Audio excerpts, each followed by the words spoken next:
Oi, pessoal, tudo bem? Vamos falar agora, nossa aula 8 sobre SARA, Síndrome do Desconforto Respiratório Agudo.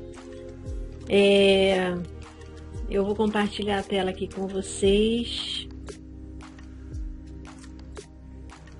Fiz os slides aqui diferente. Então, vamos lá. A Síndrome do Desconforto Respiratório Agudo, ela é uma síndrome, né? Como o próprio nome fala. Ela é causada por uma alteração da permeabilidade do capilar pulmonar, que não pode ser explicada por um aumento de pressão no átrio esquerdo, né? Mas que pode coexistir. Então, a questão cardíaca, ela é descartada, mas que pode ter uma relação dependendo do que o paciente possa ter sofrido, um acidente, múltiplas lesões, enfim. O raio-x desse paciente, ele tem um infiltrado bilateral, né, uma imagem de vidro fosco, e a PF dele é reduzida, né, é aguda e reduzida. Né? Existe também uma redução da complacência. Lembre-se dessa bolinha, né, que a complacência dela, comparada a uma bexiga, né, é muito maior. Então, essa síndrome foi descrita por Pat Ausbeck em 1967. Né? Então, ela ocorre uma disfunção ou falência múltipla dos órgãos e ela pode aparecer, né, esses sintomas podem aparecer em uma semana. Bom, para introduzir exatamente a síndrome, no caso, a síndrome do desconforto respiratório, ela tem um início agudo, né? Segundo a definição de Berlin, que foi definida em 2012 para definir e classificar a doença, né? Então, ela tem um início agudo e 7 dias de sintomas novos e agravados, né? A gente descarta uma causa cardiogênica ou hipovolemia. O raio-x dela, né, existe uma opacidade bilateral não explicada por derrame ou colapso ou nódulo. E ela tem uma PF alterada, né? Então, através dessa PF que a gente classifica entre leve, moderada e grave. Então, uma PF leve, né, que o ideal dessa PF, no caso a PaO2, né, dividida pela FO2, o ideal é que seja acima de 300. Então, se ela tiver entre 300 e 201, é considerada uma SARA leve. Se for entre 201 a 101, moderada. E grave abaixo de 100. Então, e sempre mensurada na vigência de PIP, tá? Então vamos lá. Aqui é uma imagem, né, que do AutoWare, que eu tirei do slide do professor, que ele mostra exatamente um alvéolo normal e um alvéolo com SARA.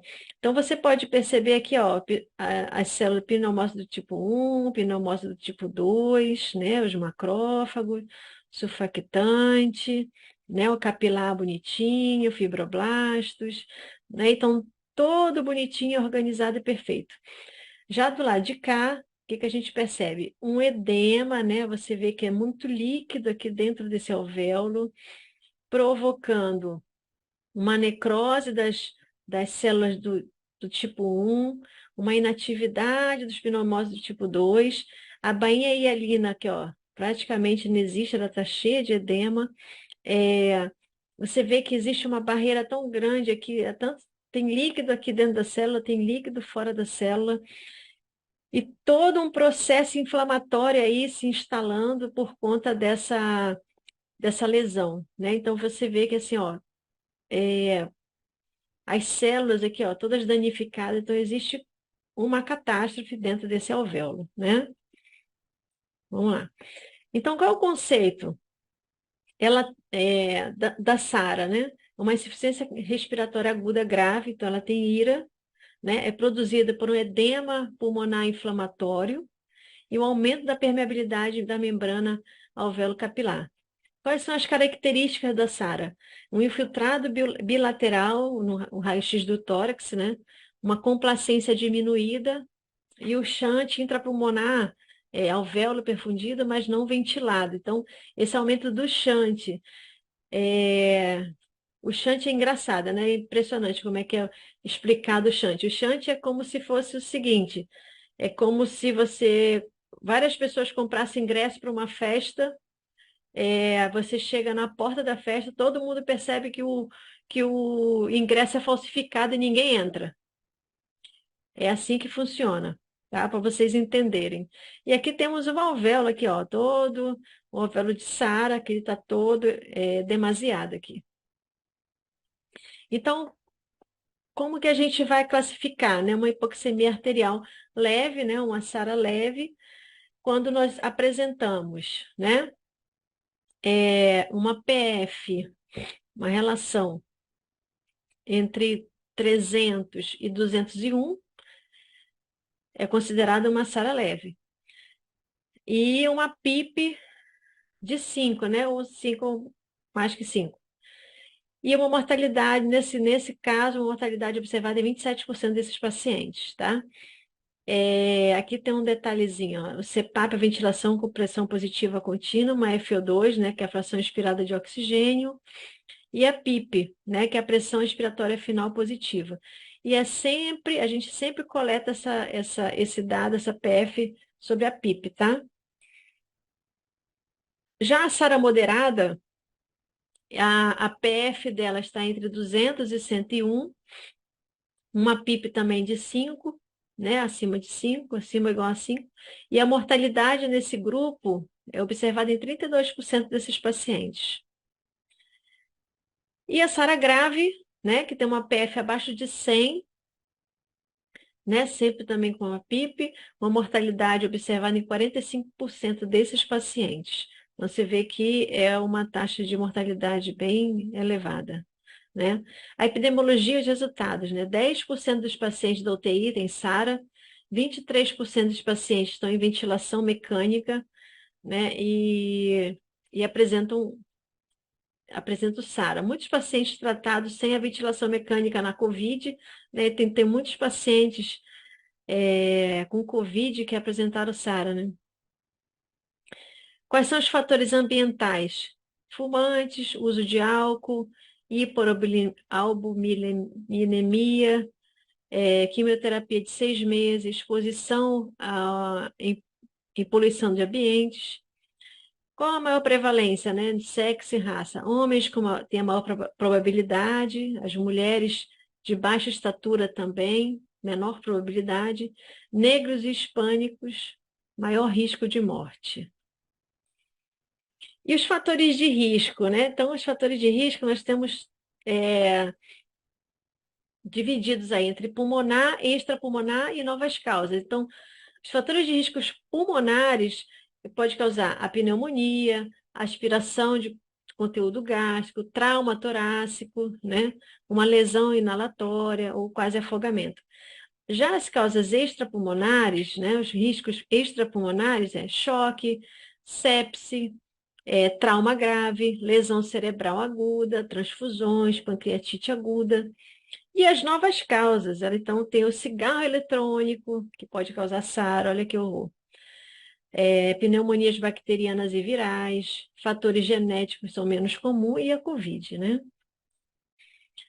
Então você pode perceber, a gente percebe aqui numa radiografia, né, que olha a lesão pulmonar, aqui no caso a lesão pulmonar por vape, né, que é o cigarro eletrônico, e o pneumomediastino, aqui, ó, né, com infecção pela COVID, causada pela COVID.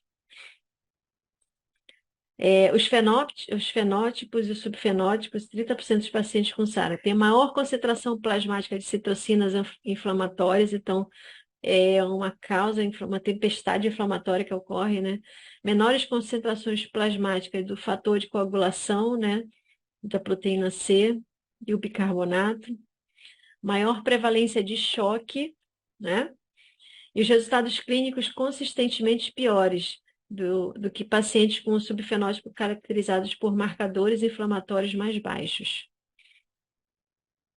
E aqui a abordagem fisioterapêutica, né? A gente sempre tem que manter uma ventilação protetora para esse paciente, né? Ajustar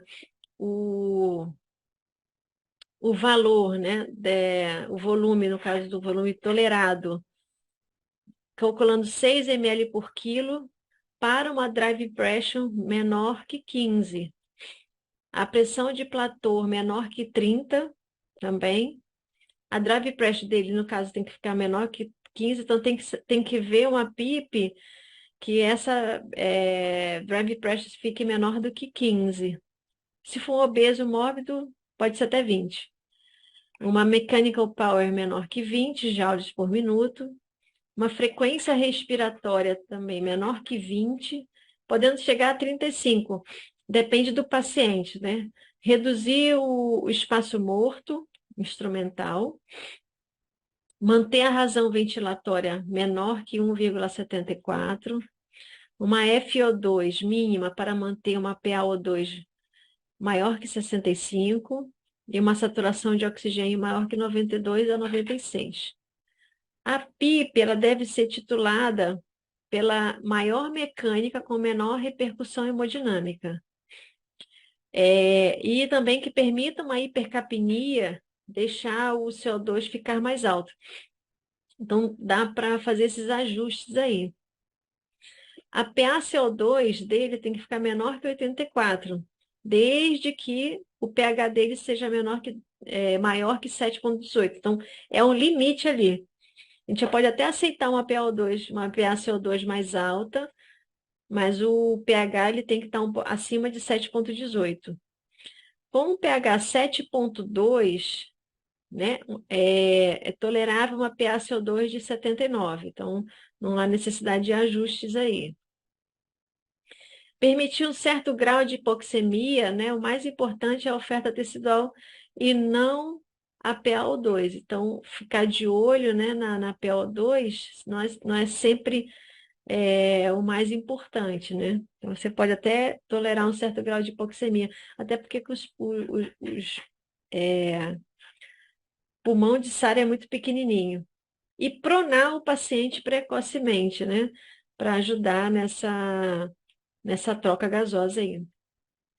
E não baseie o sucesso apenas na PF. Então, tem todos os parâmetros que você tem que ajustar, né? E não só a PF. Às vezes a PF aumenta um pouquinho quando você mexe ali na PaO2, mas às vezes o paciente não responde legal. E aqui são as referências.